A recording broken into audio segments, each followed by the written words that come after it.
Hey, what's up everyone? Sam Carlson from SpawnRoom.com with another Esports Bulletin, episode 30 for July 21st and 22nd, 2012.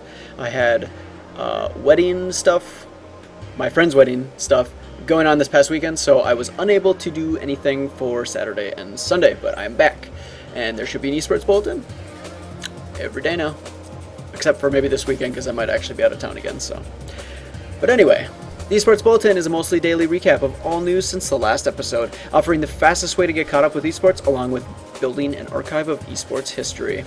Starting this off with event news, IGN Pro League has announced a new tournament system for League of Legends after IPL 5, introducing IPL Elites and IPL Challengers.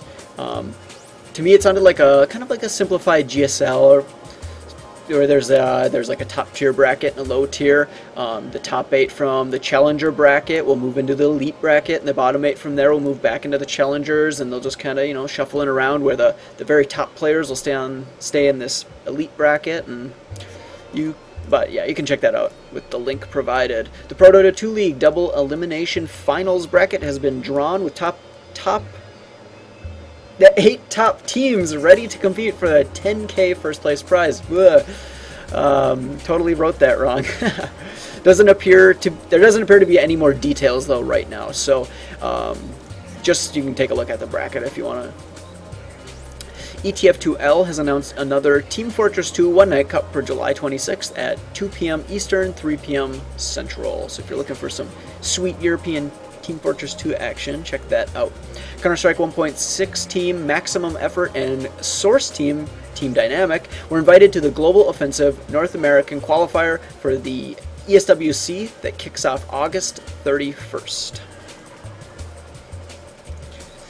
And I think in the previous episode I had mentioned there are invites being shot out for this Path for North America, or whatever they called it. Tonight at 7 p.m. Eastern, 6 p.m. Central, Complexity Gaming will be hosting a tournament within their academy to determine which amateur player will receive an all-expense-paid trip to MLG Raleigh. So good luck to those guys. And in case you were under a rock this past week, MLG held its Summer StarCraft 2 Arena, and they're gearing up for the League of Legends version of it coming up August. I think it's the August 4th weekend, so get ready for some sweet League of Legends action. In player and team news, Polish team Make Some Noise, or MSN for short, has announced they will be switching from Counter-Strike Source to Global Offensive due to a lack of major tournaments for their dying title or whatever. So that's pretty cool. Hopefully we'll see a lot of pro teams switching to Global Offensive and, you know, just accepting that their game is, you know, dying out and it's time to move on to the new version or whatever. But I'm sure there will be plenty of teams anyway. In episode 18, this was like back July 4th-ish, I mentioned an article about Druidz Esport announcing the acquisition of Heroes, a newer team, the 90s. Some people raised their voice and said that they were skeptical of this acquisition because Druidz is kind of, they've picked up teams in the past and like just before events, and then they drop them right away, and they don't give them, you know, adequate like sponsorship or support money or whatever. So basically this isn't helping the situation because now it sounds like the 90s are not going to sign their contracts. There was, you know, maybe a little bit dispute there, and yeah, it sounds like they're not going to be part of that team anymore. So if more details come up, I'll mention it in future episodes, but right now that's about it. Military-based Brood War team Air Force Ace has announced it will be shutting down operations in 2014, citing a decline in esports popularity. Apparently, like, they said mobile games and stuff are like so much better now. I don't know. And an end to the Brood War Pro Leagues.